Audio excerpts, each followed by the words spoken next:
பதவி ஏற்றுக்கொண்ட அன்றே என்ன சொன்னாரு? பணம் இல்லை. அதனால முதல்லயே அதுக்கான ஒரு தளத்தை உருவாக்கி விடுகிறார்கள். இப்ப எது கேட்டாலும் தலைவர் கலைஞர் அவர்கள் சொல்லுவார்கள், சில நேரம் எதிர்கட்சியோடைய விமர்சனம் இருந்த பொழுது எது நடந்தாலும் அது எம்எல்ஏதான் பழி வரும். அவங்க வீட்டுல இருக்கக்கூடிய நேரத்துல ஏதாவது தடுமாறி விழுந்துட்டாங்கன்னா கூட கருணாநிதி தான் அங்க கொண்டு வந்து எண்ணெயை ஊத்தி வச்சாரு, அதனால விழுந்துட்டேன்னு சொல்லக்கூடியவர்கள் இருக்கிறார்கள் என்று அவர் பலமுறை சொல்லி இருக்கிறார்.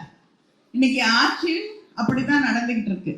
எதுவாக இருந்தாலும் முன்னாடி இருந்தவங்க பணம் இல்லாம செஞ்சுட்டாங்க. முன்னாடி இருந்தவர்கள் இன்று பெண்களுக்கு எதிரான குற்றங்கள் தினமும் நடந்து கொண்டிருக்கக்கூடிய குழந்தைகளுக்கு எதிரான குற்றங்களை இந்த அரசு கட்டுப்படுத்த முடியாம நிறுத்த முடியாம இருக்கக்கூடிய சூழலை நாம் பார்த்து கொண்டிருக்கிறோம்.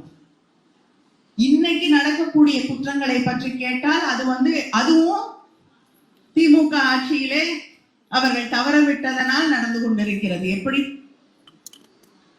திட்டங்களை தொடர முடியுமா என்று கேட்டால் திமுக ஆட்சியில ஒன்னும் இல்லாம பண்ணிட்டு போயிட்டாங்க. கரண்ட் ஏன் போகுது? 4 மணி நேரம் கரண்ட் இல்ல. அதுக்கு அமைச்சர் என்ன பதில் சொல்றாரு?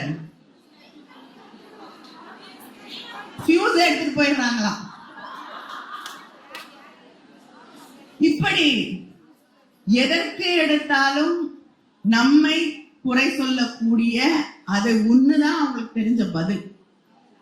எந்த பிரச்சனையும் தீர்ப்பதற்கு அவர்கள் சிந்திப்பதற்கு தயாராக இல்லை. நம்முடைய அண்ணன் தளபதி அவர்கள் ஆட்சி பொறுப்பேற்றுக் கொண்ட பொழுது அதுக்கு முன்னால் 10 வருஷம் அதிமுக ஆட்சி இருந்தது. அங்கே ஆட்சி எப்படி நடந்ததுன்னு நமக்கு தெரியும். கோவிட் காலத்துல கூட மக்களை காப்பாற்ற தவறிய ஒரு ஆட்சி நடைபெற்றது. ஆனால் ஆட்சி பொறுப்பு கூட ஏற்றுக்கல. நம்முடைய முதலமைச்சர் அண்ணன் தளபதி அவர்கள் பொறுப்பு கூட ஏற்றுக்கல. வெற்றி பெற்று விட்டோம் என்று தெரிந்தவுடனேயே அதிகாரிகளை எல்லாம் அழைத்து மக்களை எப்படி ஆட்சி பொறுப்பேற்றுக் கொண்டவுடன் காப்பாற்றுவது என்று சிந்திக்க தொடர்ந்த நம்முடைய திராவிட இயக்கம், திராவிட மாடல் அதுதான்.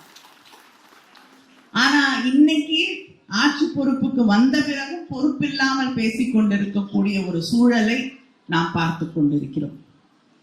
எதுவா இருந்தாலும் என்ன இன்னைக்கு சிங்கப்பெண் படை என்று இருந்த ஒன்றை புதுசா பேர் எல்லாரும் சொன்னாங்கல்ல, காப்பி பேஸ்ட் ஸ்டிக்கர் என்ன, கிட்டத்தட்ட எந்த திட்டம் இருக்குன்னே தெரிய மாட்டேங்குது. உங்களுக்கு தெரிஞ்சாதானே நம்ம புதுசா பண்றோமா இல்லையான்னு உங்களுக்கு தெரியும். முதலாக பெண்களை காவல்துறையிலே கொண்டு வந்தது தலைவர் கலைஞர் அவர்கள்.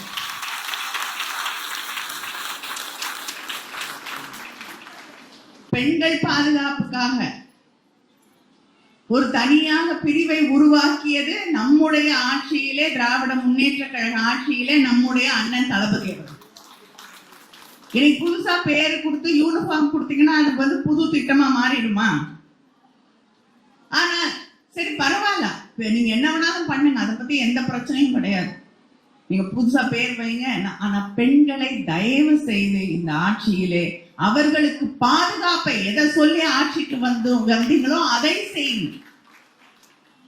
எதை வேணாலும் தேர்தல் அறிக்கை குழு முதல்ல நம்முடைய முதலமைச்சர் அண்ணன் இருந்த நம்முடைய அண்ணன் தளபதி அவர்கள் எங்களுக்கு சொன்னது என்னன்னா, எதை செய்ய முடியுமோ அதை மட்டுமே வாக்குறுதியா கொடுங்க.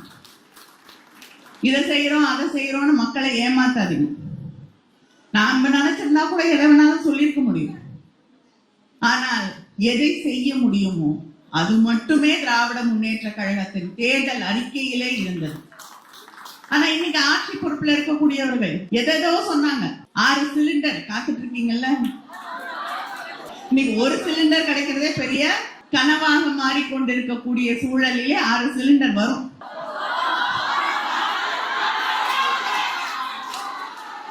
எல்லாருக்கும் தெரியும் நிதிநிலை அறிக்கை.